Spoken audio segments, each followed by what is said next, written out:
as Shay alluded to, I spent most of my life, I would say up until I was about 28 or 30, doing what society told me to do. What my parents told me to do, what society told me to do. I kind of grew up in an environment of go to school, get a good education, and then at school they talked to you about you going to university. And so I went to university and I got a good university education. And luckily enough for me, I did something I was quite interested in, which was psychology. And then I was told go to get a good job. Go and get a good job and basically become a good taxpayer. So I did all of those things, and at the age of 22 I wound up with a 6-figure salary, and I was working in the city, and society told me that I should be happy with what I was doing, and I should be happy with my lot.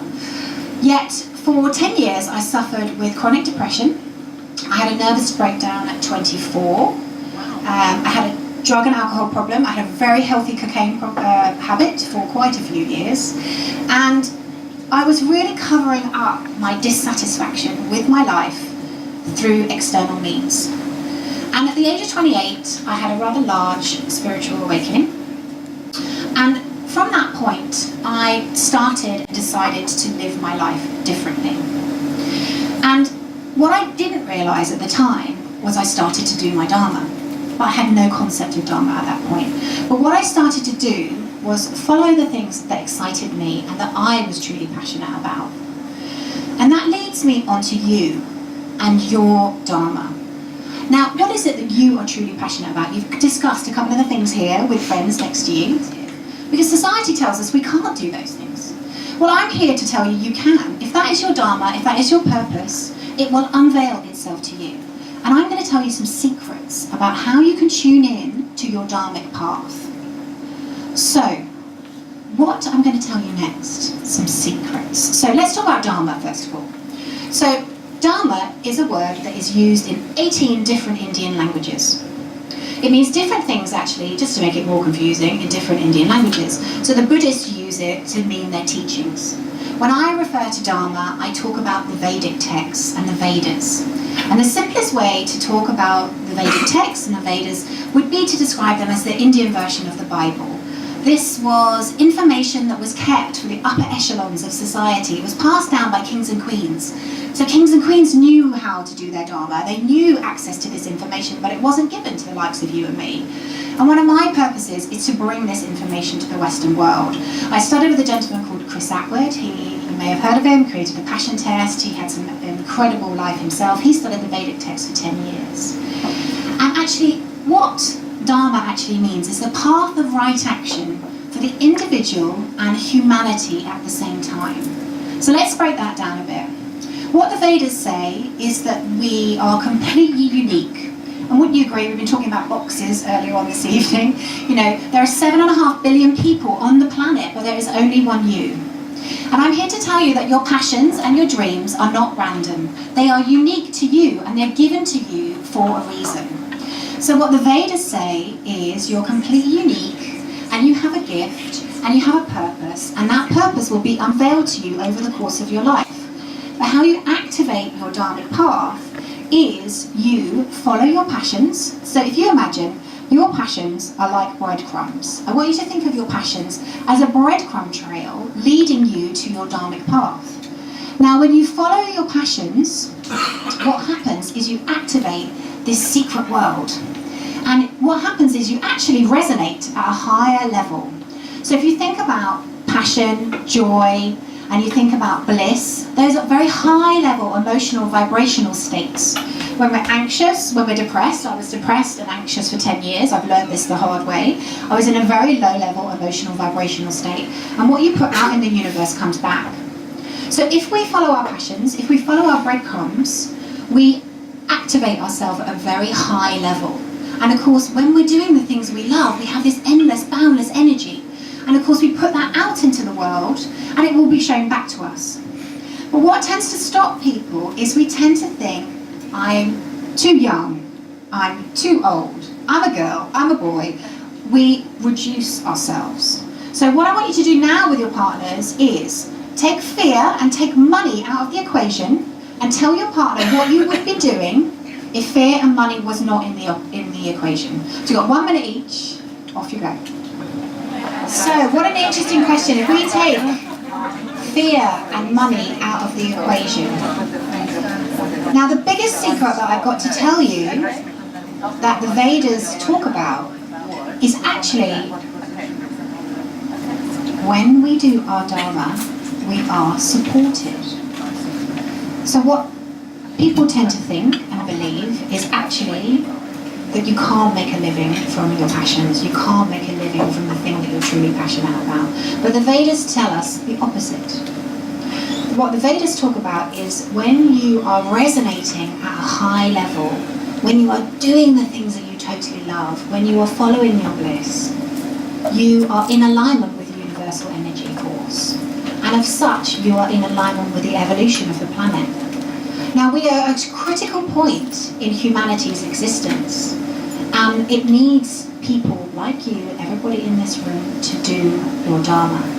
Now, what I see all the time, it's very difficult to understand how you'll be supported if you've never actually experienced it. So I want to give you some examples from my own life, but also from the people who do my course, because there's some fantastic examples of when we get out of our own way and when we take aligned action. Your job in this room is not to know the how you're going to make these things happen, but it's to know the what. So I had a beautiful conversation with a beautiful man at the back there in the hat, and he's going to sing for you later. And we had the most gorgeous conversation on how he stepped into his dreams and his purpose.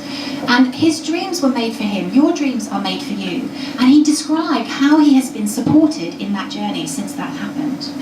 So let me give you an example of in my own life. So we talked about the Network for Transformational Leaders. I started that. I came up with the idea. I kind of got incredibly excited about this idea of starting this network. Now, what I now know is excitement is a compass. Okay, so you guys in this room, you have everything you need within you. So I want you to look at excitement as a compass pointing you in the right direction. So your excitement is like an inner sat-nav. So if you get excited by something, you need to go towards it. Now what tends to happen is people tend to then go, well, I don't know how this is going to happen, so I'm not going to start. But actually, what Dharma tells us is that your purpose is unveiled to you, and you'll only find out the next piece of the puzzle by taking that action. So think of the crystal maze. Who here remembers the crystal maze? I'm showing my age now. But think of your life like a dharmic path and the crystal maze. So you have your dreams, you know where you want to go, you don't have to know how that is going to happen, but you have to complete the first task, the first crystal maze in front of you. And what you find is that by taking that action, by taking the first step towards your dreams, the next step becomes obvious. But you won't know that or you won't experience it unless you take that first step. So let me describe. One of the ladies on my course, she was a nurse, 12 years as a nurse. She loved what she did, but she started to get signs and signals from the universe. Now, signs and signals come in 4 forms: mind, body, spirit, and emotions. When you feel yourself contract and you go down the emotional vibrational scale and you feel anxious and anxiety, it's your body telling you something. You're going the wrong way. Remember our sat-nav? We want to be up the top. We want to be excited and blissful.